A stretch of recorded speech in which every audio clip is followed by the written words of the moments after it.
പ്രിയമുള്ള ദൈവമക്കളെ, ഇപ്പോൾ ഹോസ്പിറ്റലൈസിനെ കുറിച്ചൊക്കെ നമ്മൾ കേൾക്കാനിടയായി തീർന്നു.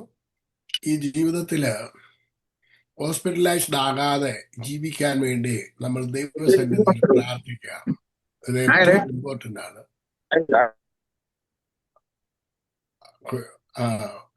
ഹോസ്പിറ്റലൈസ്ഡ് ആകാതെ ജീവിക്കുന്നതിന് വേണ്ടി ദൈവസന്നിധിയിൽ പ്രാർത്ഥിക്കുക. ദൈവം നിങ്ങളെ അനുഗ്രഹിക്കട്ടെ. ഈ ലൈനിൽ കടന്നു വന്നിരിക്കുന്ന എല്ലാ ദൈവമക്കൾക്കായി നന്ദിയോടെ സ്തോത്രം. ഇതിന് ലീഡർഷിപ്പ് നൽകുന്ന ജോണേശ്വർ ഭാഷ കുടുംബം, മറ്റുള്ള ദൈവദാസന്മാരെ, കടന്നു വന്നിരിക്കുന്ന ദൈവമക്കളെ, നിങ്ങൾക്ക് എല്ലാവർക്കും വേഗം വരുന്നവരായ കർത്താവായ യേശുവിൻ്റെ ധന്യമുള്ള നാമത്തിൽ സ്നേഹവും വന്ദനവും ആദരവും ഞാൻ അറിയിച്ചു കൊള്ളട്ടെ. പ്രിയമുള്ള ദൈവമക്കളെ, നമ്മൾ ആയിരിക്കുന്നത് അല്ലെന്നുണ്ടെങ്കിൽ ദൈവമക്കളെന്ന് അഭിമാനിക്കുന്ന എല്ലാവരോടും എനിക്ക് നിങ്ങളോട് പറയാനുള്ളത്, നിങ്ങൾ ദൈവത്തിൻ്റെ നിന്ന് ജനിച്ചവരാണ്. എല്ലാവരും പറയട്ടെ, ഞാൻ ദൈവത്തിൽ നിന്ന് ജനിച്ചതാണ്. ദൈവത്തിൽ നിന്ന് ജനിച്ചവരാണ്. അപ്പൊ അതുകൊണ്ടുള്ള പ്രത്യേകത എന്താണ്? അതുകൊണ്ടുള്ള പ്രത്യേകത, നിങ്ങളിലുള്ളത് ദൈവത്തിന്റെ DNA ആണുള്ളത്, മനുഷ്യൻ്റെതല്ല, ദൈവത്തിന്റെ DNA. അപ്പൊ നിങ്ങൾ ആരെ പോലെ സംസാരിക്കണം, എങ്ങനെ ആയിരിക്കണം എന്നുള്ളത് നിങ്ങളാണ് തീരുമാനിക്കേണ്ടത്. അതുകൊണ്ട് നിങ്ങളുടെ ജീവിതത്തിലെ എല്ലാ വിഷയങ്ങളെയും നിങ്ങൾ ഓവർകം ചെയ്യാനായിട്ട് നിങ്ങൾ പഠിക്കണം. അതിനെ നിങ്ങൾ എങ്ങനെയാണ് ഓവർകം ചെയ്യുന്നത് പല രീതിയിലും, പല ഭാഷത്തിലും, പല ഭാവത്തിലും ഞാൻ നിങ്ങളോട് പറഞ്ഞു തന്നു. പ്രത്യേകിച്ച് നമ്മുടെ തലമുറയെക്കുറിച്ച്, തലമുറയെ നടന്നു പോകുന്ന വിഷയത്തെക്കുറിച്ച് നിങ്ങൾ മിണ്ടരുത്, സംസാരിക്കരുത്, പറയരുത്. അവർ കടന്നു പോകുന്ന പല പ്രശ്നങ്ങളും നമുക്ക് കാണാൻ പറ്റും, കേൾക്കാൻ പറ്റും. പക്ഷെ നിങ്ങൾക്ക് വേണ്ടിയതിനെ കുറിച്ച് പറയാൻ പഠിക്കണം. അവരെന്തായി തീരണം എന്നുള്ളത് നിങ്ങളാണ് ഡിക്ലെയർ ചെയ്യേണ്ടത്. ആരാണ് ഡിക്ലെയർ ചെയ്യേണ്ടത്? നിങ്ങൾ ഡിക്ലെയർ ചെയ്യണം what they have to be. അവരെന്തായി തീരണം. അത് നിങ്ങളെ ഈ മാതാക്കളോടും പിതാക്കളോടും ഞങ്ങൾ പറയും, നിങ്ങൾ ഒരു കൊച്ചു ജനിച്ചു കഴിഞ്ഞു കഴിഞ്ഞാൽ ആ കുഞ്ഞിനെ നോക്കിയിട്ട് നിങ്ങൾ ആരും നീ അങ്ങനെ ആയിപ്പോ ഇങ്ങനെ ആയിപ്പോ എന്നല്ല പറയുന്നത്. മോൻ ഒന്ന് വലിയ മുട്ടനായി, നീ അങ്ങനെയാണോ ഇങ്ങനെയാണോ എന്നൊക്കെയാണ് എല്ലാവരോടും പറയുന്നത്, അല്ലേ? അങ്ങനെയല്ലേ പറയുന്നത്? മോൻ അതാകണം, ഇതാകണം, മോൾ അതാകണം, ഇതാകണം എന്നല്ലേ പറയുന്നത്. അതേപോലെ തന്നെ നിങ്ങൾ അവരെ കുറിച്ച് നല്ലത് ഡിക്ലെയർ ചെയ്യാനായിട്ട് പഠിക്കണം. നിങ്ങൾ അതുപോലെ തന്നെ ഇപ്പം ശ്യാമദാസ് പറഞ്ഞ കുഞ്ഞ് അവൻ ഇന്റർവ്യൂവിന് പോകുന്നു, അവൻ ആ വാതിൽ തുറന്നു വരുമാറാകട്ടെ, അവന് വേണ്ടി ആ വാതിൽ അവന് യോജിച്ചതെങ്കിൽ അത് തുറന്നു വരുമാറാകട്ടെ എന്ന് സാറാമിഷാജി പറഞ്ഞ പോലെ. അപ്പം എന്റെ കുഞ്ഞിന് അത് യോഗ്യമാണുള്ളതാണെന്നുണ്ടെങ്കിൽ, ദൈവഹിത പ്രകാരമാണെന്നുണ്ടെങ്കിൽ അത് തുറന്നു വരുമാറാകട്ടെ എന്ന് നിങ്ങൾ ഡിക്ലെയർ ചെയ്യണം. ഒരു അപ്പനും അമ്മയും ഡിക്ലെയർ ചെയ്യുന്നതിന്റെ അത്രയും പവർ വരത്തില്ല വേറൊരാൾ പറയുന്നത്. അപ്പം എന്റെ കുഞ്ഞ് വിവാഹസ്ഥയാകട്ടെ, വിവാഹിത ആകട്ടെ, വിവാഹം കഴിക്കട്ടെ, അവർക്ക് കുഞ്ഞുങ്ങൾ ഉണ്ടാകട്ടെ, അവർ സന്താനപുഷ്ടിയുള്ളവരായി തീരട്ടെ എന്ന് ഐസക്ക് പറഞ്ഞ പോലെ, ഇസഹാക്ക് പറഞ്ഞതുപോലെ നിങ്ങളും പറയാൻ പഠിക്കണം. ആ വാക്യം വായിച്ചതിന് ശേഷം ഇന്ന് പറയാനുള്ള കാര്യത്തിലേക്ക് നമുക്ക് കിടക്കാം. എന്താണ് ഉൽപ്പത്തി പുസ്തകം 27-ാം അധ്യായം 3-4 വാക്യം വായിച്ചാട്ടെ. ഉൽപ്പത്തി 27-ന്റെ 3-4 വാക്യം. നീ ഇപ്പോൾ നിന്റെ ആയുധങ്ങളായ വില്ലും പൂണിയും. ഉൽപ്പത്തി 27-ന്റെ 3-4 സോറി 28-ന്റെ 3-4. സർവശക്തനായ ദൈവം നിന്നെ അനുഗ്രഹിക്കുകയും നീ ജനസമൂഹമായി തീരത്തക്കവണ്ണം നിന്നെ സന്താനപുഷ്ടിയുള്ളവനായി പെരുക്കുകയും ദൈവം അബ്രഹാമിന് കൊടുത്തതും നീ പരദേശിയായി പാർക്കുന്നതുമായ ദേശം നീ കൈവശമാക്കേണ്ടതിന് അബ്രഹാമിന്റെ അനുഗ്രഹം നിനക്കും നിന്റെ സന്തതിക്കും തരികയും ചെയ്യുമാറാകട്ടെ. അപ്പൊ ഇത് അമ്മാമ പറഞ്ഞ ദൈവത്തോടാണോ പറഞ്ഞത്, അതോ ഈ യാക്കോബിനെ അനുഗ്രഹിക്കുകയാണോ ചെയ്തത്? യാക്കോബിനെ ദൈവത്തോടൊന്നും പറഞ്ഞില്ല, പറഞ്ഞോ? ഇല്ല. പക്ഷെ നമ്മൾ ആരോടാ പറയുന്നത്? എപ്പോഴും അവിടെയാണ് നമ്മുടെ വ്യത്യാസം. ഇവര് ദൈവത്തോടല്ല പറയുന്നത്, പിന്നെ ആരോടാ പറയുന്നത്? ഏത് വ്യക്തി എന്തായിത്തീരണോ അവരോടാണ് പറയുന്നത്. അതിന്റെ 12 മുതൽ അതിന്റെ 13-14 വായിച്ചോ. 13, 14, 15. യഹോവ അതിന്മീതെ നിന്നു.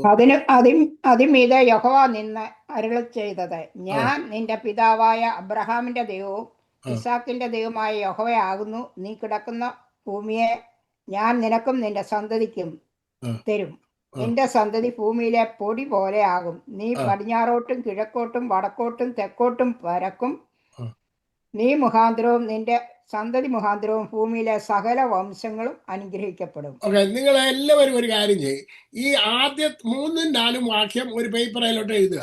എന്നിട്ട് ഈ വാക്യങ്ങളും 13, 14, 15 ഇത് നിങ്ങൾ ഒരു പേപ്പറിലോട്ട് എഴുതുക. എന്നിട്ട് രണ്ടും കൂടെ നിങ്ങളൊന്ന് വായിച്ചു നോക്കുക. അന്നേരം നിങ്ങൾക്ക് മനസ്സിലാകും ഇസഹാക്ക് പറഞ്ഞ അതേ കാര്യം തന്നെയാണ് ആര് പറയുന്നത്? ദൈവം പറയുന്നത്. ദൈവം. അപ്പം ഇസഹാക്ക് എന്ത് ഡിക്ലെയർ ചെയ്തോ അത് ദൈവം എന്ത് ചെയ്തു? റിപ്പീറ്റ് ചെയ്തു. അപ്പൊ നിങ്ങളുടെ കാര്യം നടക്കണമെന്നുണ്ടെങ്കിൽ അപ്പൊ നിങ്ങൾ ആര് പറഞ്ഞതുപോലെ നിങ്ങൾ എന്ത് പറയണം? ആദ്യം നിങ്ങളുടെ കുഞ്ഞുങ്ങൾക്ക് വേണ്ടി എന്ത് വേണമോ അത് പറയാനായിട്ട്, നിങ്ങളുടെ ശരീരത്തിന് വേണ്ടി എന്ത് വേണോ അത് പറയാനായിട്ട് നിങ്ങൾ എന്ത് പഠിക്കണം. എന്തിനാണ് ഞാനിത് എപ്പോഴും പറയുന്നത് വെച്ച് കഴിഞ്ഞാൽ, നമ്മള് മനുഷ്യരാണ്, മറന്നുപോകും. പ്രത്യേകിച്ച് നമ്മൾ 1000 കൂട്ടം പ്രസംഗങ്ങളാണ്. ഇപ്പൊ പ്രസംഗങ്ങളുടെ ബഹളമാണ്, ഇഷ്ടംപോലെ പ്രസംഗങ്ങളാണ് കേൾക്കുന്നത്. ഇപ്പൊ തന്നെ നിങ്ങൾ ദേശങ്ങളോട്, നിങ്ങൾ ബൈബിളിനകത്ത് ഓരോ പ്രവാചകന്മാരോട് ദൈവം പറയുന്നത് നോക്കണം. ദേശത്തോട് പ്രവചിക്കുക, നീ മോവാബിനോട് പ്രവചിക്കുക, അമ്മോനിനോട് പ്രവചിക്കുക, നീ ഇസ്രായേൽ അവരോട് പ്രവചിക്കുക, ഇവരോട് പ്രവചിക്കുക എന്ന് പറഞ്ഞിട്ട് ബൈബിളിനകത്ത് എഴുതിയത് കാണുന്നുണ്ടോ? കണ്ടിട്ടുണ്ടോ? അതെന്തിനാ പ്രവചിക്കാൻ പറയുന്നത്? എന്തിനാ? പ്രഖ്യാപിക്കാൻ, ഡിക്ലെയർ ചെയ്യാൻ. അത് ആരാ പറഞ്ഞ? ദൈവം പറഞ്ഞാൽ പോരായോ? അല്ല, അപ്പൊ നിങ്ങളാണ് ദേശത്തോട് പ്രവചിക്കേണ്ടത്. നമ്മളാണ് ദേശത്തോട് പ്രവചിക്കേണ്ടത്. പക്ഷെ നമുക്ക് കുഴപ്പം എന്നാണ്? നമ്മൾ ആരോട് പറയും? അവിടെയാണ് നമ്മുടെ തകരാറ് പറ്റിയിരിക്കുന്നത്. ഈ ആത്മമണ്ഡലം എന്ന് പറഞ്ഞു കഴിഞ്ഞാൽ, ഈ സ്പിരിച്വാലിറ്റി എന്ന് പറയുന്ന ഒരു റിയാലിറ്റിയാണ്. It's truth. ഓക്കെ, നമ്മൾ ഈ താമസിക്കുന്ന ഇതെന്ന് പറഞ്ഞു കഴിഞ്ഞാൽ അത് റിയൽ അല്ല. അത് പെട്ടെന്ന് പോയി പോകുന്നതാണ്. നമ്മൾ കാണുമ്പോൾ അത് റിയൽ ആണെന്ന് തോന്നും, അല്പം കഴിയുന്ന പിന്നെ കാണത്തില്ല. ഇപ്പം നിങ്ങൾ ഗാസയുടെ ആ പണ്ടത്തെ പടവും ഇപ്പോഴത്തെ പടവും തമ്മിൽ വന്ന അത് പണ്ടത്തെ രീതിയിലാണ് ഇപ്പോൾ ഉള്ളത്. മുഴുവൻ തരിപ്പണമായി. ഇപ്പൊ തെഹ്റാനിൽ ചെന്ന് കഴിഞ്ഞാൽ അത് മുഴുവൻ തരിപ്പണമായി, അടിച്ച് പൊളിച്ച് കഴിഞ്ഞു. കഴിഞ്ഞ ദിവസം വരെ അത് വലിയ ബിൽഡിംഗ് ആയിട്ടൊക്കെ നിന്നത് ഇപ്പൊ തീർന്നു കഴിഞ്ഞു. അപ്പം ഈ കാണുന്നതൊന്നും താൽക്കാലികമാണ്, എന്നാൽ കാണാത്തതായിട്ടുള്ളതാണ് നിത്യം, അത് ആത്മീയമാണ്. അപ്പൊ ആ ആത്മമണ്ഡലം ഓപ്പറേറ്റ് ചെയ്യാൻ നമ്മളെയാണ് ദൈവം ഏൽപ്പിച്ചിരിക്കുന്നത്. നമ്മുടെ കയ്യിലാണ് ദൈവം തന്നിരിക്കുന്നത്. അത് നമ്മളാണ് കൈകാര്യം ചെയ്യേണ്ടത്. ഇത് നിങ്ങൾ എന്ന് നിങ്ങളുടെ ജീവിതത്തെ,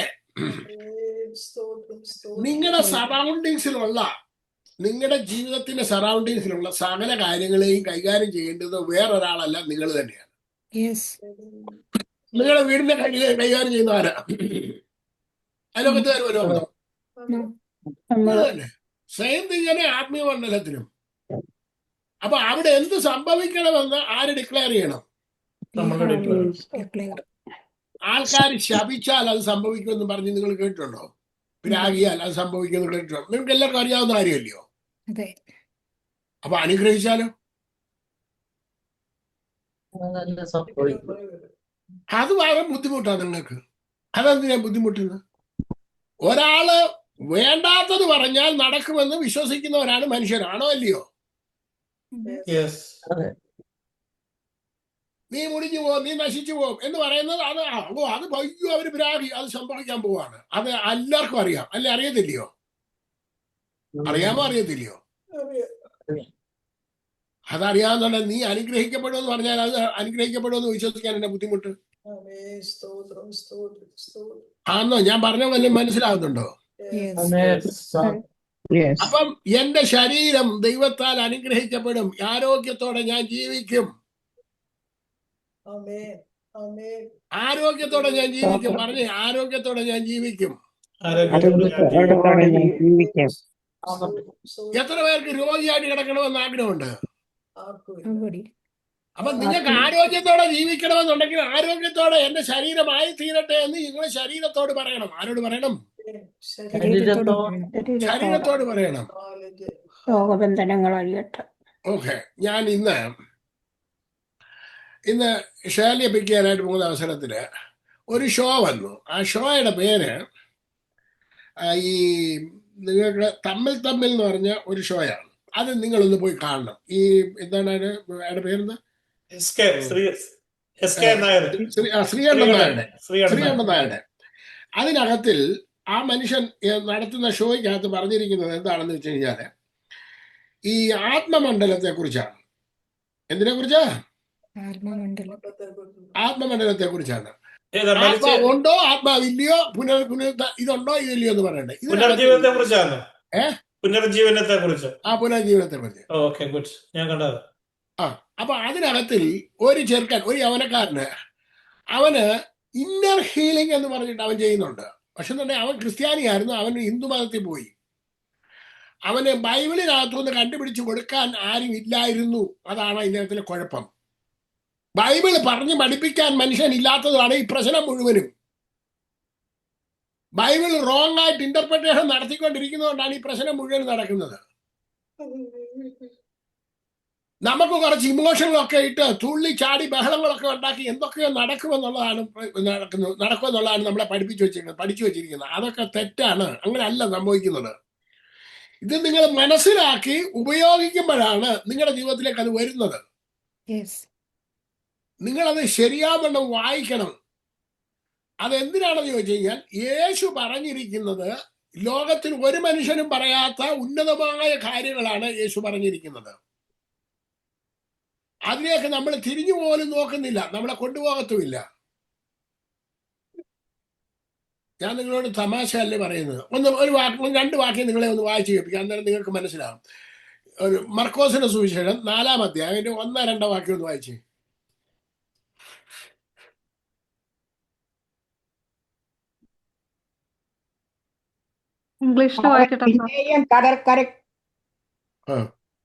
അവൻ പിന്നെയും കടൽക്കര വെച്ച് ഉപദേശിപ്പാൻ തുടങ്ങി. അപ്പോൾ ഏറ്റവും വലിയ പുരുഷാരം അവന്റെ അടുക്കൽ വന്ന് കൂടുക കൊണ്ട് അവൻ പടകിൽ കയറി കടലിലിരുന്നു. പുരുഷാരമൊക്കെ കടലിനരികെ കരയിലായിരുന്നു.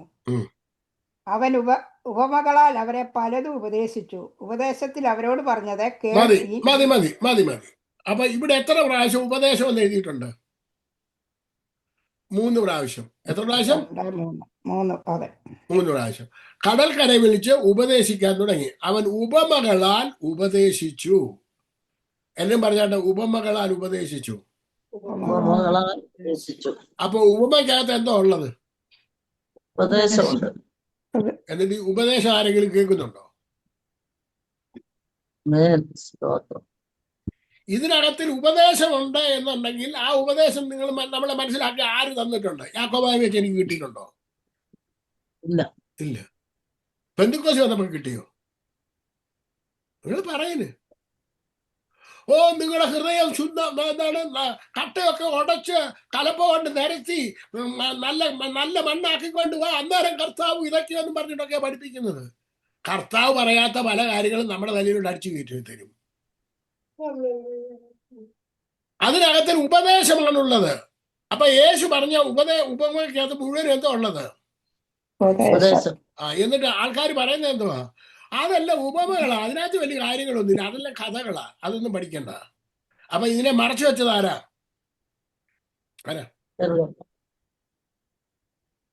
ഇതിനെ മറച്ചു വെച്ചത് ആരാ? ഞാനാന്നോ? നിങ്ങളാന്നോ? ഉപദേഷ്ടാക്കന്മാര്. അവരെ ആരാ മറച്ചു വെച്ചേക്കുന്നത്? ഇത് നിങ്ങളും ഞാനും പഠിച്ചാൽ നമ്മൾ ഫ്രീ ആയി കിട്ടും. നിങ്ങളും ഞാനും പഠിച്ചാൽ എന്തായി കിട്ടും? നമുക്ക് സൗഖ്യം കിട്ടും, നമുക്ക് വിടുതൽ കിട്ടും. അപ്പൊ അത് ആരുടെ ഉദ്ദേശമാണ് ഇത് മറഞ്ഞിരിക്കുക എന്നുള്ളത്? ദൈവത്തിന്റെ ശത്രു സാത്താൻ. അപ്പൊ അവൻ ഇത് മറച്ചു വെച്ചു. ആരെ കൊണ്ട്? ഉപദേശിമാരെ കൊണ്ട്. അതിന്റെ പിന്നാലെ കിടന്നിട്ട് നമ്മൾ കിടന്ന് കുസ്തി പിടിച്ചോണ്ടിരിക്കാതെ ദൈവമക്കളെ, ഇതുകൊണ്ടാണ് നിങ്ങൾ മനഃപൂർവ്വമായിട്ട് ദൈവവചനം ആഴമായിട്ട് നിങ്ങൾ തന്നെ എല്ലാ ഡിനോമിനേഷനെയും കളഞ്ഞിട്ട് നിങ്ങൾ വായിക്കണം. എല്ലാ ഡിനോമിനേഷനും നിങ്ങൾ മാറ്റി വെക്കണം. നിങ്ങൾ എന്ത് ഡിനോമിനേഷനാണ് അതൊക്കെ മാറ്റി വെച്ചിട്ട് ബൈബിൾ വായിക്കണം. അതിനകത്തിൽ മുഴുവൻ ആത്മീയ കാര്യങ്ങളാണുള്ളത്.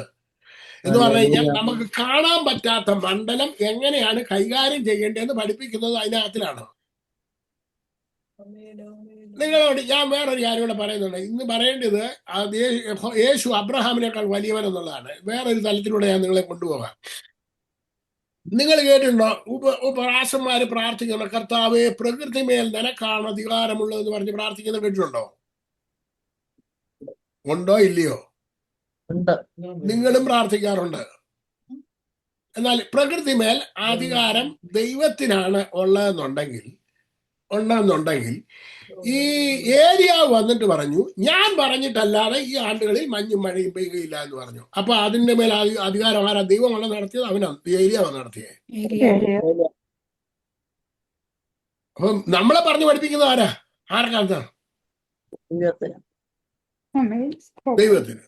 ബൈബിള് പറയുന്നത് ആർക്കാണെന്ന്? ദൈവം തന്നിട്ടുണ്ട് നമുക്ക്. അവൻ എന്നിട്ട് ഉപയോഗിക്കാൻ പറ്റാത്ത എന്തുകൊണ്ടാ? ഓക്കെ, ഈ യഹസ്കേൽ പ്രവചനം 37 അധ്യായത്തിനകത്ത് യഹസ്കേലിനോട് ദൈവം പറയുന്നു, നീ കാറ്റിനോട് കൽപ്പിക്കുക, 4 കാറ്റിനോട് കൽപ്പിക്കുക, കാറ്റ് ദൂതന്മാരെ ഊതേണ്ടതിന്. അതൊന്നും വായിക്കണ്ട. അപ്പൊ കാറ്റിന്റെ മേൽ അധികാരം ആർക്കാണ് കൊടുത്തേക്കുന്നത്? എന്നിട്ട് നമ്മളോട് ഉപദേശമാർ, വലിയ വലിയ ഉപദേശമാർ പറയുന്നത്, കർത്താവേ പ്രകൃതി മേൽ നിനക്കാണല്ലോ അവകാശം. ഞാൻ ഈ പറയുന്ന കുറ്റം പറയുവാണ് നിങ്ങൾ ഇരിക്കരുത്. നിങ്ങൾ തെറ്റിനെ തെറ്റെന്ന് അംഗീകരിച്ച് ശരിയിലേക്ക് നിങ്ങൾ മടങ്ങി വരണം. നമ്മൾ പഠിച്ചു വെച്ചേക്കുന്ന പലതും എന്താണ്? റോങ്ങിലാണ്, റോങ് ഇന്റർപ്രിട്ടേഷനിലാണ് പോയിക്കൊണ്ടിരിക്കുന്നത്. ദൈവം ഇത് മുഴുവനും ആരുടെ കയ്യിൽ ഏൽപ്പിച്ചു? മനുഷ്യന്റെ കയ്യിൽ ഏൽപ്പിച്ചു. ഇത് ആ ദൈവ മനുഷ്യനാണ് ഇത് ഉപയോഗിക്കാനുള്ള കഴിവുള്ളത്. ആർക്കാണ്? ഇനിയും ഗലാത്യ ലേഖനം 4-ാം അധ്യായത്തിൽ പറയുന്നു, അവകാശി ശിശു ആയിരിക്കുന്നിടത്തോളം കാലം ദാസനേക്കാട്ടിൽ അത്രയും ഇതല്ല, ശ്രേഷ്ഠമുള്ളവൻ അല്ല. അപ്പൊ നിങ്ങൾ അവകാശികള് അറിവില്ലാതിരുന്നാൽ ഉപയോഗിക്കാൻ പറ്റുമോ? ഇല്ല. അപ്പൊ അറിവ് സമ്പാദിക്കുക എന്നുള്ളത് ആരുടെ ചുമതലയാണ്? നമ്മുടെ ചുമതലയാണ്. നമുക്ക് ഈ ലോകത്തിൽ എന്ത് നന്മ വേണമെങ്കിലും നമ്മുടെ മുന്നിലുണ്ട്. നമ്മുടെ നാവിന്മേലാണ് സകലതും തന്നിരിക്കുന്നത്. നിങ്ങളുടെ സകല നന്മയും നിങ്ങളുടെ നാവിന്മേലുണ്ട്. പറഞ്ഞാട്ടെ, ജീവനും മരണവും അനുഗ്രഹവും ശാപവും എന്റെ നാവിന്മേലുണ്ടെന്ന് പറഞ്ഞാട്ടെ. ജീവനും മരണവും ശാപവും അനുഗ്രഹവും നാവിന്മേലുണ്ട്. അപ്പൊ അതിന് നിങ്ങൾ ഏതാ ഇഷ്ടപ്പെടുന്നത്? നിങ്ങൾ നന്മ അനുഭവിക്കണമെന്ന് ആഗ്രഹിക്കുന്നവര് ദൈവത്തിലേക്ക്, യേശുവിലേക്ക് മടങ്ങുക. നിങ്ങൾ ദൈവത്തിന്റെ മക്കളായി തീരം. മക്കൾ എന്ന് പറഞ്ഞു കഴിഞ്ഞാൽ അവകാശികളാണ്. ആണോ അല്ലയോ? സ്വർഗത്തിലെ സകല ആത്മീയ അനുഗ്രഹങ്ങളാലും നിങ്ങൾ എന്ത് ചെയ്തിരിക്കുകയാണ്? അനുഗ്രഹിച്ചിരിക്കുകയാണ്. അപ്പൊ ഈ നമ്മൾ ഈ ഭൗതിക ലോകത്ത് ജീവിക്കുമ്പോൾ ആത്മീയ അനുഗ്രഹങ്ങൾ കൊണ്ട് നമ്മളെ അനുഗ്രഹിച്ചിരിക്കുന്ന ഉദ്ദേശം എന്തുവാ? എന്തിനു വേണ്ടിയാ? ഈ ആത്മീയമായിട്ടുള്ളത് മുഴുവനും ഭൗതിക ലോകത്തിലേക്ക് കൊണ്ടുവരിക എന്നുള്ളത് ആരുടെ ചുമതലയാണ്? മനുഷ്യൻ എന്തിനാ കൂടോത്രം ചെയ്യാൻ പോകുന്നത്? മനുഷ്യൻ കൂടോത്രം ചെയ്യാൻ പോകുന്നത് എന്തിനാ? മന്ത്രവാദം ചെയ്യാൻ പോകുന്നത് എന്തിനാ? ഒരാളെ നശിപ്പിക്കാനല്ലേ? ആണോ അല്ലയോ? തീർച്ചയായിട്ടും. ഓക്കെ, അപ്പം അവന് ഭൗതികമായി കൈകൊണ്ട് അവനെ ഉപദ്രവിക്കാൻ പറ്റാത്തത് കൊണ്ട് ആത്മലോകത്തിൽ കൂടെ ഉപദ്രവിക്കാനല്ലേ ശ്രമിക്കുന്നത്? ആണോ അല്ലയോ? അപ്പൊ അതിന് നമ്മൾ ഒരാളെ പിടിക്കുന്നുണ്ട്. ആരെ പിടിക്കുന്നത്? ഒരു മന്ത്രവാദി. അവൻ ഏത് മന്ത്രം, അവൻ ഉപയോഗിക്കുന്ന മാധ്യമം എന്തുവാ? പൈശാചിക ശക്തി. അപ്പൊ അതുണ്ടെന്ന് വിശ്വസിക്കാൻ വലിയ ബുദ്ധിമുട്ടൊന്നും ഇല്ലല്ലോ പെന്തിക്കോസ്തുകാർക്ക്. ഉണ്ടോ? അതിന് ശക്തി ഉണ്ടെന്ന് അറിയാമെന്നുണ്ടെങ്കിൽ നിന്റെ ദൈവത്തിന്റെ ശക്തി അതിനെക്കാട്ടി കഴിഞ്ഞതാണെന്ന് നിനക്ക് അറിഞ്ഞൂടെ? Yeah. ആ ദൈവത്തിന്റെ ശക്തി ഉപയോഗിക്കാൻ നിനക്ക് അതിന്റെ പുസ്തകം തന്നിട്ടുണ്ടോ ഇല്ലയോ? ഉണ്ട്. ഉണ്ട്. അപ്പൊ നിങ്ങളുടെ പ്രശ്നത്തെ അതിജീവിക്കുന്ന മുഴുവൻ ശക്തിയും ആളുടെ കയ്യിലുണ്ട്. നമ്മുടെ കയ്യിലുണ്ട്. ഹല്ലേലൂയ. അപ്പൊ നിങ്ങൾ അഭിമുഖീകരിക്കുന്ന സകലത്തെയും ജയിക്കുവാൻ എനിക്ക് സാധിക്കും. പറഞ്ഞാല് ഞാൻ അഭിമുഖീകരിക്കുന്ന സകലത്തെയും ജയിക്കുവാൻ എനിക്ക് സാധിക്കും. ഞാൻ അഭിമുഖീകരിക്കുന്ന സകലത്തേക്കും ജയിക്കുവാൻ എനിക്ക് കഴിയും. കാരണം ജയിച്ചവനാണ് എന്നോട് കൂടെ ഉള്ളത്. ജയിച്ചവനാണ് എന്നോട് കൂടെ ആരാണ് ഉള്ളത്. എന്നോട് കൂടെ ഉള്ളത്? ജയിച്ചവൻ എന്നോട് കൂടെ ഉണ്ടെങ്കിൽ നമ്മൾ തോക്കുന്ന പ്രശ്നമേ ഇല്ല. പറഞ്ഞേ, ജയിച്ചവൻ എന്നോട് കൂടെ ഉണ്ടെങ്കിൽ തോക്കുന്ന പ്രശ്നമേ ഇല്ലെന്ന് പറഞ്ഞാട്ട്. ജയിച്ചവൻ എന്നോട് കൂടെ ഉണ്ട്, തോൽക്കുന്ന പ്രശ്നമില്ല. അപ്പൊ ആ ഒരു മനോഭാവത്തിലേക്ക് നമ്മളെല്ലാം വരണം. ഏത് മനോഭാവത്തിലേക്ക് വരണം? ഞാൻ ജയിക്കാനായിട്ട് വിളിച്ചതാണ്. ജയാളിയായി വിളിക്കപ്പെട്ടു. ജയത്തിന്റെ ഉല്ലാസത്തിന്റെ ഘോഷം എന്റെ ഭവനത്തിൽ ഉണ്ടാകും. ദൈവമക്കളെ, ഈ ദുഃഖിതന്മാർക്ക് ആനന്ദ തൈലം എന്ന് പറഞ്ഞൊരു വാക്യം നിങ്ങൾ വായിച്ചിട്ടുണ്ടോ? ഉണ്ടോ? ഉണ്ട്. യെശയ്യാ പ്രവചനം 61 എടുത്തെഴുതിയേക്കുന്ന ലൂക്കോസിന്റെ 4:18. ഈ ആനന്ദ തൈലം അത് എബ്രായ ലേഖനത്തിനകത്തുണ്ട്. നിന്നെ ആനന്ദ തൈലം കൊണ്ട് അഭിഷേകം ചെയ്തിരിക്കുന്നു. ഈ നിങ്ങള് തിരുമിക്കാൻ പോയിട്ടുള്ളവർ ഇപ്പൊ എത്ര പേരുണ്ട്? ഇതിനകത്ത് ഒത്തിരി പേര് ഇപ്പൊ തിരുമിക്കാൻ പോയിട്ടുള്ളവരുണ്ട്, പലരുമുണ്ട്. അല്ല, ഒത്തിരി പേരുണ്ട്. ഈ തിരുമ്പുമ്പോ ഉണ്ടാകുന്ന സുഖം എന്തൊക്കെയാ? കർത്താദാസൻ എന്തൊക്കെ തിരുമ്പുമ്പോ ഉണ്ടാകുന്ന ഒരു സുഖം എന്തൊക്കെയാ? ഒന്ന് പറഞ്ഞേ, എന്തൊക്കെ പറഞ്ഞു? തിരുമ്പും ശരീരത്തിന്റെ നെർവ്സ് എല്ലാം ഒക്കെ ഒന്ന് റീജോയിൻ ചെയ്യും. പിന്നെ വേദനകൾക്ക് ശമനം കിട്ടും. മനസ്സിന് സുഖം കിട്ടും. മനസ്സിനും ശരീരത്തിനും ഒരുപോലെ ഒരു സന്തോഷം ഉണ്ടാക്കി തരുന്നതാണ് ഈ തൈലം, അല്ലേ? എന്റെ ജീവിതത്തിൽ, എന്റെ ചെറുപ്പത്തിൽ എനിക്ക് കാല് ഉളുക്കി എന്നെ ഒരുപാട് 1.5-2 വർഷം എന്നെ തിരുമ്മിയതാണ്. ഞാൻ എണ്ണത്തോടിക്കകത്ത് കിടന്നിട്ടുള്ള ഒരു വ്യക്തിയാണ്. പക്ഷെ എന്നുണ്ടെങ്കിൽ അന്ന് എനിക്ക് എന്നെ ആസ്വദിക്കാനോ പിടിക്കാനോ ഒന്നും എനിക്ക് അറിയത്തൊന്നുമില്ലായിരുന്നു. എണ്ണയ്ക്കകത്തായിരുന്നു, അത്രയും മാത്രമേ എനിക്ക് അറിയത്തുള്ളൂ. പക്ഷെ എന്നുണ്ടെങ്കിൽ ഈ ആനന്ദ തൈലത്തെ കുറിച്ച് പഠിച്ചപ്പോഴാണ് മനസ്സിലാകുന്നത്, നമുക്ക് ദുഃഖിതന്മാർക്ക്, സിയോനിലെ ദുഃഖിതന്മാർക്ക് ആനന്ദ തൈലമാണ് തന്നിരിക്കുന്നത്. എന്തിനാണെന്നറിയാമോ? നമ്മൾ ആ തൈലം സന്തോഷിക്കാനുള്ളതാണ്. ആ ഓയില്. ഹലോ, സന്തോഷം. ഇന്ന് ഏറ്റവും കൂടുതൽ ദുഃഖം കൊണ്ടാണ്, പേറിക്കൊണ്ടാണ് മനുഷ്യൻ നടക്കുന്നത്. ആണോ അല്ലയോ? ലോകത്തിൽ മുഴുവൻ ദുഃഖത്തിന്റെ താളം കെട്ടിക്കിടക്കുന്ന ഒരു അന്തരീക്ഷമാണ് ഇന്ന് ലോകം മുഴുവനും. ആണല്ലോ, അല്ലേ? നിങ്ങൾ ഗൾഫ് ഏരിയ നോക്കാം, മിഡിൽ ഈസ്റ്റ് ഏരിയ നോക്കാം, ദുഃഖത്തിന്റെ തളത്തിനകത്താണ് കിടക്കുന്നത്. തീമഴയാണ് പെയ്തുകൊണ്ടിരിക്കുന്നത്, കരിവെള്ളമാണ് വീണുകൊണ്ടിരിക്കുന്നത്. ദുഃഖം തളം കെട്ടിക്കിടക്കുന്ന അവസരത്തിൽ ദൈവങ്ങളെ നമുക്ക് ആനന്ദ തൈലം തന്നിരിക്കുകയാണ്. എന്തിനു വേണ്ടിയാണ്? സന്തോഷിക്കാൻ വേണ്ടി. നമ്മുടെ ഇന്നത്തെ വിഷയത്തിലേക്ക് കിടക്കാൻ ഞാൻ പെട്ടെന്ന് അതാണ് തീർക്കാം. ഞാൻ എന്തിനാണ് ഈ കാര്യങ്ങളൊക്കെ പറഞ്ഞു ചെയ്യുന്നതിന്, നമ്മളൊരു ആത്മമണ്ഡലത്തിൽ നിങ്ങളെല്ലാം ഒരു ഉയർച്ച പ്രാപിക്കണം. നിങ്ങളെ താഴെ കിടക്കരുത്. നിങ്ങൾ എന്ത് ചെയ്യണം? ആത്മമണ്ഡലത്തിൽ നിങ്ങളാണ് കൈകാര്യം ചെയ്യേണ്ടത്. നിങ്ങൾക്ക് വിരോധമായിട്ട് വരുന്ന, നിങ്ങൾക്ക് മുന്നേ നിൽക്കുന്ന ഏത് പ്രശ്നത്തോടും മാറിപ്പോകാൻ നിങ്ങൾ കൽപ്പിക്കണം. ആര് കൽപ്പിക്കണം? ഇന്ന് ഞാൻ പറഞ്ഞോ കർത്താവ് പറഞ്ഞോ? അതൊന്ന് വായിച്ചാട്ടെ. മർക്കോസിന്റെ സുവിശേഷം 11:23 വായിച്ചാട്ടെ. അത് 2 ഭാഷയിലും വായിച്ചാട്ടെ, മലയാളത്തിലും ഇംഗ്ലീഷിലും.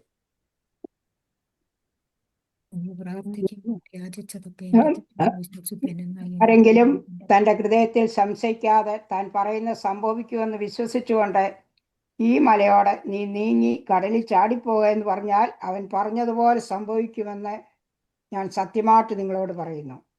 അത് ഇംഗ്ലീഷിലൂടെ വായിച്ചാട്ടെ.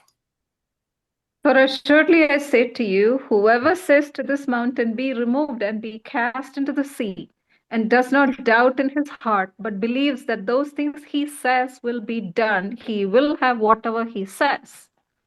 Therefore I say to you, whatever things you ask... No. One more time.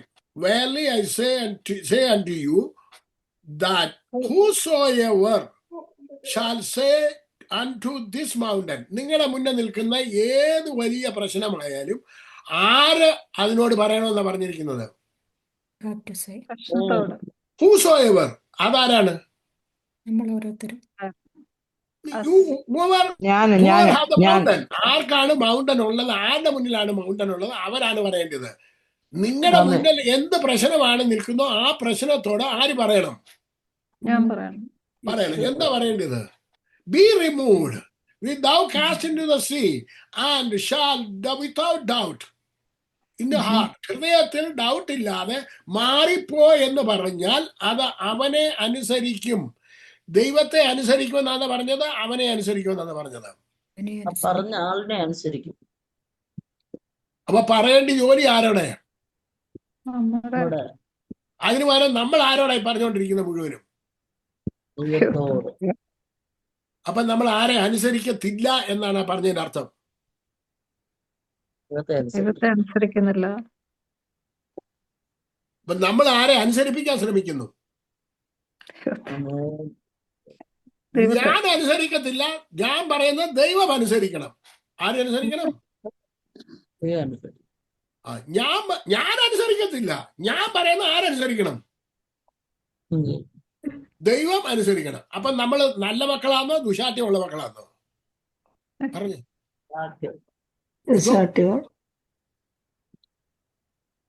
നേരെ ആകണോ സഹോദരങ്ങളെ? നേരെ ആകണോ ആകണ്ടായോ? ആകണം. അപ്പൊ നിങ്ങളുടെ മുന്നിൽ എല്ലാ ദിവസവും നിങ്ങളുടെ മുന്നേ പ്രശ്നമുണ്ടോ? ഉണ്ടോ ഇല്ലയോ? അതിനോട് മാറിപ്പോകണ എന്ന് പറയേണ്ട ചുമതലയ്ക്ക് പകരം ഞാൻ കർത്താവേ, ഞാനല്ല, നിനക്കാണ് അത് കഴിവുള്ളത്, നിനക്കാണ് അധികാരമുള്ളത്, നീയാണ് പറഞ്ഞാട്ട്. അപ്പൊ ഞാൻ ആരെ അനുസരിക്കത്തില്ല? ദൈവമേ, ഞാൻ നിന്നെ എന്ത് ചെയ്യത്തില്ല? ജീവൻ പോയാൽ ഞാൻ നിന്നെ അനുസരിക്കത്തില്ല, നിന്നെ ഞാൻ അനുസരിപ്പിക്കും. ആരെ അനുസരിപ്പിക്കാൻ നടക്കുക നമ്മള്? ഇത് ഞാൻ പറഞ്ഞതാണ്, ബൈബിളിനകത്ത് എഴുതിയിരിക്കുന്ന കാര്യമാണ് നിങ്ങൾക്ക് പറഞ്ഞ് മനസ്സിലാക്കി തരുന്നത്. ബൈബിളിനകത്ത് എഴുതിയിരിക്കുന്നത് നിങ്ങൾക്ക് മനസ്സിലാക്കി തരിക എന്നത് ഞാൻ എന്റെ വയറ്റിൽ നിന്ന് പറഞ്ഞാണോ? പറഞ്ഞേ.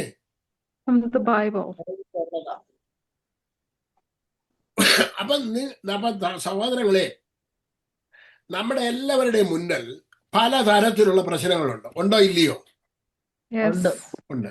പ്രശ്നമില്ലാത്തവർ ആരെങ്കിലും ഉണ്ടോ? അത് പ്രശ്നമില്ലാത്തവർ ഒറ്റ വ്യക്തി ഉണ്ടെന്നുണ്ടെങ്കിൽ ഞങ്ങൾ പ്രസിഡന്റ് ട്രംപിന് മാത്രമേ ഉള്ളൂ ഒരു പ്രശ്നവും ഇല്ലാത്തത്, അല്ലേ?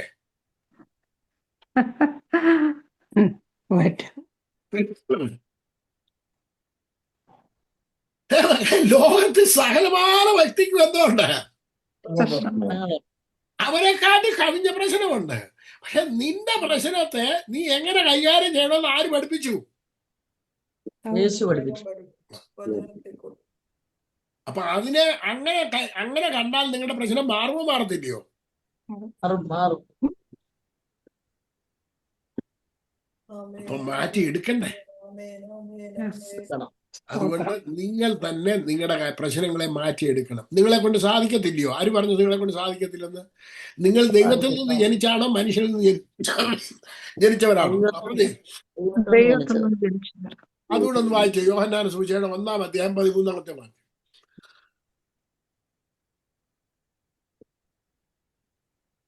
നിങ്ങൾ ദൈവത്തിൽ നിന്ന് ജനിച്ചിരിക്കുന്നു. വായിച്ചേ. He came on his own. 1:13. Yes, Pastor. Go ahead. Who were born not of blood, nor of the will of the flesh, nor of the will of man, but of God. Okay. അത് മലയാളത്തിലൂടെ വായിച്ചേ. അവർ രക്തത്തിൽ നിന്നല്ല, ജഡത്തിന്റെ ഇഷ്ടത്താലുമല്ല, പുരുഷന്റെ ഇഷ്ടത്താലുമല്ല, ദൈവത്തിൽ നിന്നത്ര ജനിച്ചത്. അപ്പൊ ആദ്യം ജനിച്ചോണ്ട് നമ്മൾ എങ്ങനെ ജനിച്ചത്? നമ്മുടെ മാതാപിതാക്കളുടെ ഇഷ്ടത്താല് അവരുടെ രക്തത്തിൽ നിന്ന് വലിയ ജനിച്ചത് ആണോ അല്ലയോ? രണ്ടാമതൊരു ജനനം നിങ്ങൾക്ക് ഉണ്ടായിട്ടുണ്ടോ ഇല്ലയോ? അതോ പെന്തിക്കോസി വന്നതേ ഉള്ളോ? പെന്തിക്കോസി വന്നിട്ടുണ്ടെങ്കിൽ നിങ്ങൾ ശരിയായിട്ടില്ല. നിങ്ങൾ രണ്ടാമത് ജനനം എടുത്തിട്ടുള്ളവർ ആരെങ്കിലും ഉണ്ട് ഇതിനകത്തില്? കരങ്ങളെ ഉയർത്തി രണ്ടാമത് ജനിച്ചിട്ടുണ്ടെങ്കിൽ Amen. In the name of Jesus. അപ്പൊ വീണ്ടും ജനനം പ്രാപിച്ച ഒരാൾ ആരിൽ നിന്നാ ജനിച്ചേക്കുന്നത്? Born of God. അപ്പൊ നിങ്ങൾ ആരുടെ മക്കളാ? ദൈവത്തിന്റെ അപ്പൊ പിന്നെ മക്കൾ. നിങ്ങൾ ആരെ പോലെ സംസാരിക്കണം? Um, പിന്നെ ആരെ പോലെ സംസാരിച്ചോണ്ടിരിക്കുന്നത്? യാചകരെ പോലെ. ആരെ പോലെയാ? അതിന് മാറ്റം വരുത്തേണ്ടത് ആരുടെ ചുമതലയാ? ദൈവത്തിന്റെയോ നമ്മുടെയോ? അപ്പൊ ദേശത്തിന്റെ മേൽ അധിവസിക്കുന്ന ദുഷ്ടശക്തികളെ നീങ്ങി പോകട്ടെ എന്നാണ് പറയണം. വീണ്ടും നാമത്തിൽ. ഞാൻ പാർക്കുന്ന ദേശത്ത്, ഞാൻ വരുന്ന ദേശത്ത്, ഞാൻ ഉണ്ടായിരിക്കുന്ന ദേശത്തിന് വിരോധമായി നിൽക്കുന്ന അന്ധകാര ശക്തി മാറി നിൽക്കുവാൻ ഞാൻ നിന്നോട് കൽപ്പിക്കുന്നു. ആര് കൽപ്പിക്കണം? സ്തോത്രം. എനിക്കും എന്റെ കുഞ്ഞിനും കുടുംബത്തിനും വിരോധമായി നിൽക്കുന്ന എല്ലാ അന്ധകാര ശക്തികളെയും യേശുവിന്റെ നാമത്തിൽ നീങ്ങിപ്പോകുവാൻ ഞാൻ കൽപ്പിക്കുന്നു. ആമേൻ. ഹല്ലേലൂയ. എന്റെ കുടുംബത്തെ, എന്റെ തലമുറയെ നശിപ്പിക്കുവാൻ നോക്കുന്ന എല്ലാ പൈശാചിക ശക്തികളും എന്റെ കുടുംബത്തിൽ നീങ്ങിപ്പോകട്ടെ. അവർ വിവാഹസ്ഥരായി തീരട്ടെ. അവർ കുടുംബങ്ങൾ പണിയപ്പെടട്ടെ. അവരുടെ ഭവനങ്ങൾ പണിയപ്പെടട്ടെ. ദേശത്തെ അടക്കി വാഴുവാനുള്ള ശക്തി അവരുടെ മേൽ വ്യാപരിക്കട്ടെ. എന്റെ കുഞ്ഞു കുട്ടികളുടെ മേൽ ഈ ദേശത്ത് അവർ അനുഗ്രഹിക്കപ്പെട്ടവരായി തീരട്ടെ. സ്തോത്രം. മക്കളെ, ഇതൊരു സ്പെഷ്യൽ മീറ്റിംഗ് ആയിട്ടാണ് പോവാ, അല്ലാതെ മറ്റേത് ഞാൻ എടുക്കുന്നില്ല. ഇന്ന് അടുത്ത ആഴ്ചയിലാട്ട് ആമേൻ. നിങ്ങളിൽ തന്നിരിക്കുന്ന നിക്ഷിപ്തമായിരിക്കുന്ന ആ പവർ അത് നിങ്ങൾ ഉപയോഗിക്കാനായിട്ട് പഠിക്കണം. ആമേൻ. സ്തോത്രം. ഇന്ന് തലമുറ മുഴുവനും തെറ്റിപ്പൊക്കൊണ്ടിരിക്കുന്ന കാലയളവിലാണ് ജീവിക്കുന്നത്. ആണോ അല്ലയോ? സ്തോത്രം. Yes. ഈ കാലയളവിൽ നിങ്ങൾ പ്രത്യേകമായിട്ട് ഉപയോഗിക്കേണ്ടത് ഈ സ്പിരിച്വാലിറ്റിയാണ്, ആത്മീയമാണ്. ആമേൻ. അത് നമ്മൾ ഉപയോഗിക്കുന്നില്ലെന്നുണ്ടെങ്കിൽ പിന്നെ ആരുപയോഗിക്കും? നിങ്ങൾ പറഞ്ഞേ. നിങ്ങൾ കേൾക്കുന്ന ഒട്ടുമുക്കാലും കാര്യങ്ങൾ അങ്ങനെ അല്ല എന്നുള്ളതാണ് വലിയ ദുഃഖമേറിയ വാർത്ത. കഴിഞ്ഞ ദിവസം ഒരു പ്രസിദ്ധനായ ഒരു ഉപദേശി നിന്ന് പ്രസംഗിക്കുന്നുണ്ട്. ഞാൻ ഒന്ന് കേട്ടിട്ടുണ്ട്. എന്തായിരുന്നു? ഷിംഷോൻ അവിടെ മടി കിടന്നു, ഷിംഷോൻ ഇവിടെ മടി കിടന്നു, ഷിംഷോൻ അങ്ങനെ കിടന്നു, ഷിംഷോൻ അങ്ങനെ പോയി, അല്ല ഷിംഷോൻ അങ്ങനെ പോയി, ഇങ്ങനെ പോയി എന്നൊക്കെ പറഞ്ഞ് ഇത് പ്രസംഗിച്ചുകൊണ്ടിരുന്നിട്ട് എന്ത് കാര്യം സാധിക്കാനാ? കേൾക്കണ്ട വേണ്ടിയതാ എല്ലാവർക്കും. കുറച്ച് കഥ പറയാൻ വലിയ ബുദ്ധിമുട്ടൊന്നുമില്ല. ബൈബിളിനകത്ത് ഒരുപാട് കഥകളുണ്ട്. ആ കഥകൾക്കകത്ത് അർത്ഥമാക്കിയിരിക്കുന്ന ചില മർമ്മങ്ങളുണ്ട്. അത് പഠിക്കണം നമ്മൾ. Amen. Amen. Yes. Praise the lord. Yes. മക്കളെ, നിങ്ങളിൽ നിക്ഷിപ്തമായിരിക്കുന്ന ഞാൻ ഒരു കാര്യം കൂടെ നിങ്ങളെ ഒന്ന് എടുത്തു കാണിക്കാം. ഓക്കെ, എന്നാലും നിങ്ങൾക്ക് ഒന്നുകൂടെ മനസ്സിലാകത്തക്ക രീതിയിൽ മർക്കോസിന്റെ സുവിശേഷം തന്നെ എടുത്താണ്. അതിന്റെ ഒന്നാം അധ്യായം മർക്കോസിന്റെ സുവിശേഷം 1-ാം അധ്യായം അതിന്റെ 21-ാമത്തെ വാക്യം ഒന്ന് എടുത്താണ്. 21, 22 വാക്യം. അവർ കപ്പർന്നഹൂമിലേക്ക് പോയി. ശബത്തിൽ അവൻ പള്ളിയിൽ ചെന്ന് ഉപദേശിച്ചു. അവന്റെ ഉപദേശത്തിങ്കൽ അവർ വിസ്മയിച്ചു. അവൻ ശാസ്ത്രിമാരെ പോലെ അല്ല, അധികാരമുള്ളവനായിട്ടത്രേ അവരെ ഉപദേശിച്ചത്. മതി. ഇവിടെ എത്ര പ്രാവശ്യം ഉപദേശം എഴുതിയിട്ടുണ്ട്? എത്ര പ്രാവശ്യം? 3 പ്രാവശ്യം. മുമ്പേ വായിച്ചതിനകത്ത് എത്ര പ്രാവശ്യം ഉണ്ട്? 3 പ്രാവശ്യം. 3 പ്രാവശ്യം. അപ്പൊ ഇവിടെ 1-ാമത്തെ അധ്യായത്തിനകത്തും അവൻ കപ്പർന്നഹൂമിൽ പള്ളിയിൽ ചെന്ന് ശബത്തിൽ അവരോട് എന്ത് ചെയ്തു? ഉപദേശിച്ചു. അവന്റെ ഉപദേശത്തിൽ അവർ വിസ്മയിച്ചു. അവൻ ശാസ്ത്രിമാരെ പോലെയല്ല, അധികാരമുള്ളവനായിട്ട് അത്ര ഉപദേശിച്ചു. അപ്പൊ യേശുവിന്റെ ഉപദേശത്തിൽ എന്തുണ്ട്? അധികാരമുണ്ട്. ആമേൻ. ആമേൻ. സ്തോത്രം. അപ്പൊ ഞാൻ ആരുടെ ഉപദേശം കേൾക്കണം? യേശുവിന്റെ ഉപദേശം. യേശുവിന്റെ ഉപദേശം കേൾക്കണം. ഞാൻ മുമ്പേ പറഞ്ഞ ഷോയ്ക്കകത്ത് ഒരു മനുഷ്യൻ തലമുടിയൊക്കെ വളർത്തിയ ഒരു ചെറുപ്പക്കാരന് അവൻ വന്നിട്ടുണ്ട്. അവന്റെ നട്ടൽ മുഴുവൻ ആക്സിഡന്റ് ഉണ്ടായി ഇഴിഞ്ഞു കിടക്കാണ്. അവൻ എഴുന്നേക്കത്തില്ലെന്നാണ് പറഞ്ഞേക്കുന്നത്. പക്ഷെ ഏതോ ഒരു സമയം എടുക്കെ ചെന്ന് ആത്മീയ കാര്യങ്ങൾ പറഞ്ഞു കൊടുത്ത് അവന്റെ നട്ടെല്ലാം ശരിയായി, അവന്റെ ഇന്റേണൽ ഹീലിംഗ് ഉണ്ടായി, അവൻ മുഴുവൻ ഹീലായി, സൗഖ്യമായി. ഇന്നാണ് ഒരു ദിവസം ഒരു ഡോക്ടർ എന്ന് പറഞ്ഞ ഒരു സ്ത്രീയെ പറ്റി ഞാൻ നിങ്ങളോടെല്ലാം പറഞ്ഞതാണ്. ഇന്റേണൽ ഹീലിംഗിനെ കുറിച്ച് ആ സ്ത്രീ പഠിപ്പിക്കുന്ന കാര്യം. ഈ മുഴുവൻ ഹീലിങ്ങിനെ കുറിച്ച് ബൈബിളിനകത്ത് വ്യക്തവും സ്പഷ്ടവുമായി നിങ്ങളെ പഠിപ്പിക്കാനായിട്ട് ആരാ പഠിപ്പിച്ചിട്ടുണ്ട്? ബൈബിളിനകത്തുണ്ട്. ആമേൻ. അത് നമുക്ക് പറഞ്ഞു തരാനായിട്ട് ആള് കുറവായതുകൊണ്ടാണ് ഈ പ്രശ്നം മുഴുവനും. അത് പഠിക്കത്തുമില്ല, പഠിക്കാനായിട്ട് നേരവുമില്ല. ഇളക്കപ്പെരുപ്പത്തിന്റെ പിന്നാലെ ഓടി നടക്കുക മനുഷ്യൻ. നിങ്ങളോട് മുഴുവനും പറഞ്ഞ കർത്താവിനോട് പറ, കർത്താവ് നിങ്ങൾക്ക് വേണ്ടി ചെയ്യും. കർത്താവിനോട് പറ, കർത്താവ് നിങ്ങൾക്ക് വേണ്ടി ചെയ്യും. കർത്താവ് അങ്ങനല്ല പറഞ്ഞ, കർത്താവ് എന്ന് പറഞ്ഞാൽ നിങ്ങൾ പറ, ഞാൻ ചെയ്തു തരാമെന്നാ പറഞ്ഞിരിക്കുന്നത്. ആമേൻ. കർത്താവ് ഇപ്പൊ ഇറങ്ങി വന്നിട്ടുണ്ട്, ഇപ്പൊ നിങ്ങൾക്ക് വേണ്ടി ചെയ്യാൻ പോവാണ് എന്ന് കേൾക്കുന്ന പ്രസംഗങ്ങളല്ലേ നിങ്ങൾ ഏറ്റവും കൂടുതൽ കേട്ടേക്കുന്നത്? ആണോ അല്ലയോ? ആണോ? ആണോ? യേശോണോ? യെസ്. അപ്പൊ മോശയുടെ മുന്നിൽ യഹോവയായ ദൈവം വന്നിട്ട് പറഞ്ഞു, ഞാന് മിസ്രൈമിൽ കിടക്കുന്ന എന്റെ ജനത്തിന്റെ കഷ്ടത കണ്ടു, അവരുടെ കണ്ണുനീര് കണ്ടു, ഞാൻ അവരെ വിടുവിക്കാൻ ഇറങ്ങി വന്നിരിക്കുന്നു എന്ന് പറഞ്ഞു. അവിടെയും കർത്താവ് എന്താ വന്നിരിക്കുന്നത്? എന്താ വന്നേക്കുന്നത്? വിടുവിക്കാനാ വന്നിട്ട്. എന്നാ പിന്നെ വിടുവിക്കാത്ത എന്താ? വിടുവിക്കാത്ത എന്താ?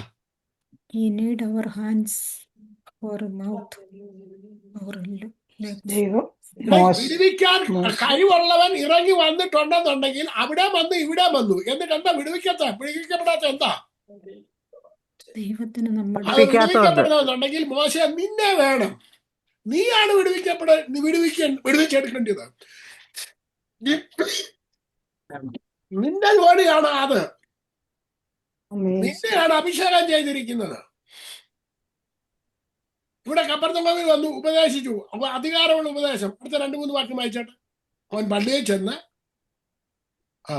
അവരുടെ പള്ളിയിൽ ഉള്ള ഒരു മനുഷ്യനുണ്ടായിരുന്നു. ആ അവൻ നിലവിളിച്ച നസറനായ യേശുവേ, ഞങ്ങൾ തമ്മിൽ എന്താ? ഞങ്ങൾക്ക് നിനക്കും അവർ വായിക്കുന്നു, ഒരാൾ വായിച്ചോണ്ടിരിക്കുന്നുണ്ടല്ലോ. ഞങ്ങളെ നശിപ്പിക്കുവാൻ നീ വന്നുവോ? നീ ആര് എന്ന് ഞാൻ അറിയുന്നു. ദൈവത്തിന്റെ പരിശുദ്ധൻ തന്നെ എന്ന് പറഞ്ഞു. മതി, അവിടെ നിർത്തിക്കാട്ടെ, മതി. അപ്പം അധികാരമുള്ളവൻ ഉപദേശിച്ചുടനെ അവിടെ ആരെ അനങ്ങണം തുടങ്ങി? പിശാച് ബാധിച്ചവൻ. ഹലോ, പിശാച് ബാധിച്ചവൻ അനങ്ങാൻ തുടങ്ങി, അനക്കം പിടിച്ചു. അധികാരത്തിന്റെ ഉപദേശം കേട്ട ഉടനെ പിശാച് ബാധിച്ചവൻ അനങ്ങാൻ തുടങ്ങിയോ? ഉണ്ടോ? അപ്പൊ നിങ്ങളുടെ ഭവനത്തില് നിങ്ങളുടെ കുഞ്ഞുങ്ങൾ പോകുന്നത് ശരിയല്ല എന്ന് മനസ്സിലാക്കി അധികാരത്തോടെ ഉപയോഗിക്കുന്ന ഉടനെ അവരെന്ത് ചെയ്യും? അവർക്കും അനക്കം പിടിക്കും. അധികാരത്തിന്റെ ശുശ്രൂഷ ആരുടെ കയ്യിലാണ് തന്നേക്കുന്നത്? അപ്പം നിങ്ങളുടെ വീട്ടിലെ നിങ്ങളുടെ കയ്യിലല്ലേ തന്നേക്കുന്നത്? വേറെ വല്ലവന്റെ കയ്യിലാണ് കൊടുത്തേക്കുന്നത്.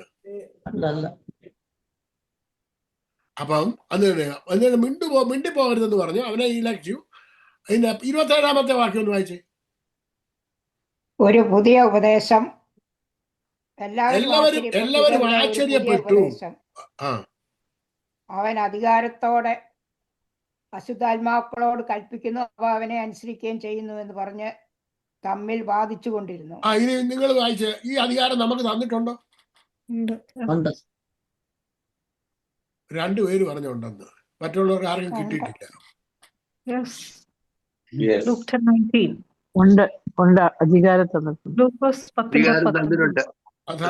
ഉപയോഗിക്കാത്ത എന്താ ഉപയോഗിക്കാത്ത എന്താ? ആരെങ്കിലും പറഞ്ഞോ ഉപയോഗിക്കരുതെന്ന്?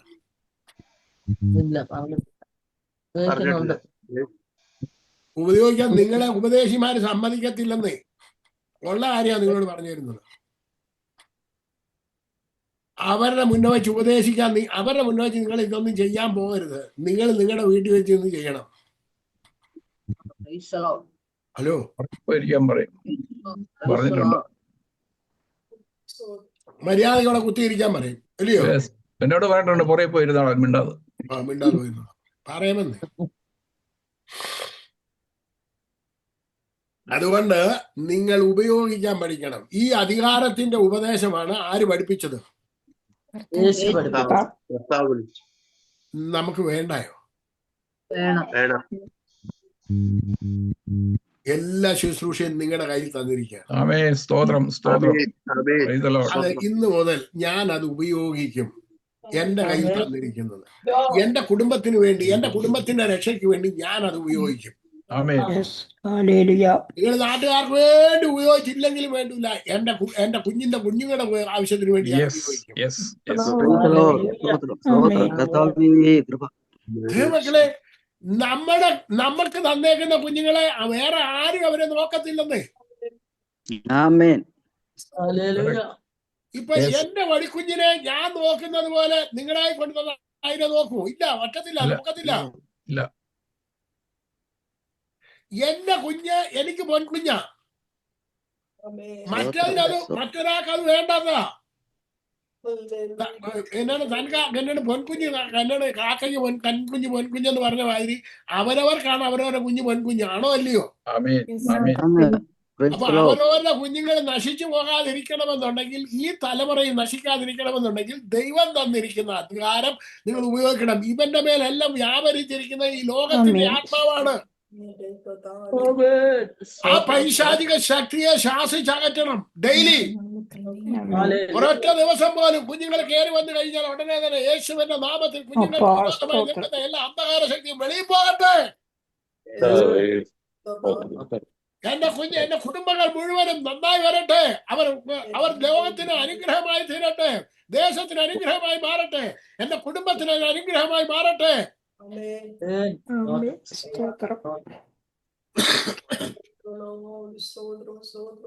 മക്കളെ, ഞാൻ കഴിഞ്ഞ ദിവസം നിങ്ങള് എപ്പോഴും ഓർത്തു കൊള്ളണം, നമ്മുടെ ദേശം ഇന്ത്യ മഹാരാജ്യം ഈ ദൈവ മക്കളാൽ ഭരിക്കപ്പെടണം. ആരാൽ ഭരിക്കപ്പെടണം? അല്ല, ഈ ഞങ്ങളാരും ഭരിക്കാനില്ല. പിന്നെ ആരാ ഭരിക്കേണ്ടത്? മുസ്ലിം ഭരിക്കണം? ആരാ ഭരിക്കേണ്ടത്? മുസ്ലിം ഭരിക്കണോ ഹിന്ദു ഭരിക്കണോ? ആരാ ഭരിക്കേണ്ടത്? നിങ്ങൾ ദൈവമക്കള് ഭരിച്ചില്ലെന്നുണ്ടെങ്കിൽ നമുക്ക് ജീവിക്കാൻ പറ്റത്തില്ല. അപ്പൊ പ്രാർത്ഥനയിൽ കർത്താവെ, ഈ ഇന്ത്യ മഹാരാജ്യം ദൈവരചനകളാൽ ഭരിക്കപ്പെടുന്ന ഒരു രാജ്യമായി മാറട്ടെ എന്ന് പ്രാർത്ഥിച്ചെങ്കിൽ മാത്രമേ നടക്കത്തുള്ളൂ. ഒരു മനുഷ്യരെല്ലാം ദൈവകുഞ്ഞുങ്ങളായി മാറണമെന്നുണ്ടെങ്കിൽ ഭരണകർത്താക്കന്മാർ ആരായി മാറണം? ദൈവമുള്ളവരായി മാറണം.